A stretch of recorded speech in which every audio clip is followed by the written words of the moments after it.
जैसे ही मौसम चेंज होता है हर जगह पे मच्छर भिनभिनाते नज़र आते हैं। ना स्प्रे का असर होता है उनको, ना ही किसी कॉइल का असर होता है।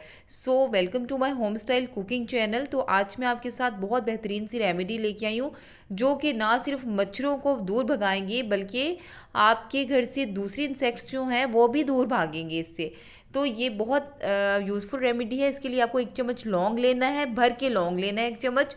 उसको अच्छी तरह आपने पीस लेना है। ठीक है, मैं इसको कागज़ के साथ ही पीस लूँगी क्योंकि मुझे ये रेमेडी बनानी है मच्छरों के लिए। तो मैं इसमें वो ऐसे बर्तन यूज़ नहीं करूँगी जो खाने में इस्तेमाल होते हैं। अच्छा, यहाँ पे मैंने लौंग जो है उसको अच्छी तरह पीस लिया है और साथ ही मैंने एक काफ़ूर का पीस लिया है। काफ़ूर जो होता है वो आपको खुला भी मिल जाएगा और ये बहुत सस्ता होता है, बस 5-10 रुपए का ही काफ़ूर मिल जाता है। और इसको या तो ये टिकिया में मिलता है, अगर टिकिया नहीं मिलेगी तो आप खुला ले लें, दोनों ही बेस्ट होते हैं। इसकी जो फ्रेगरेंस होती है ना वो होती है विक्स की तरह की होती है। ये दोनों जो चीज़ें हैं ना ये बहुत नापसंदीदा होती है मच्छरों की। ना सिर्फ मच्छर दूर भागेंगे बल्कि आपके कमरे के, आपके घर के दूसरे इंसेक्ट्स भी आप इस चीज़ से बहुत दूर भागेंगे, बल्कि वो तो उनकी लाशें बिखरी नज़र आएंगी। अच्छा, यहाँ पे अब हमने एक दिया लेना है, उसके अंदर मैंने सरसों का ऑयल डाल लिया है। उसके अंदर ये सारी जो रेमेडी बनाई है हमने ये डाल देनी है। यहाँ पे मैंने अब क्या करना है कि अब हमने इसकी ना एक कॉटन की मदद से ना एक बत्ती बनानी है। अच्छा, यहाँ पे अच्छी तरह मिक्स कर ले, कॉटन ले ले, रुई ले ले, उसकी आप जो है वो एक बना ले, एक बत्ती बना ले। बत्ती का जो तरीकाकार जो है उसको ये होता है कि आप छोटा सा बस पीस ले लें और इसको राउंड राउंड घुमाते जाएं तो ये एक बन जाएगी आपकी, इसको लिड सी बन जाएगी। तो बस आपको यही चाहिए।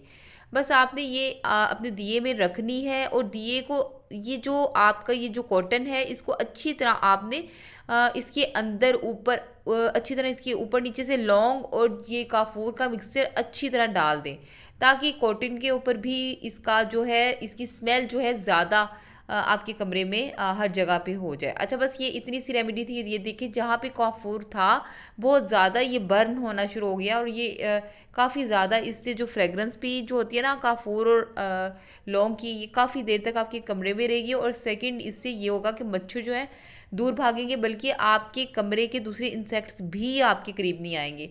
अच्छा, यहाँ पे हमने करना क्या है, इसको आपने बेड के नीचे थोड़ी देर के लिए रखें क्योंकि बेड और कोनों में मच्छर होते हैं। ठीक है, लेकिन आपने इस चीज़ का बहुत ज़्यादा ख्याल रखना है कि आपने जहाँ पे ये रखना है ना वहाँ पे आपकी नज़र होनी चाहिए क्योंकि आग आग ही होती है, ये कहीं किसी किस्म की आपको नुकसान ना पहुँचाए।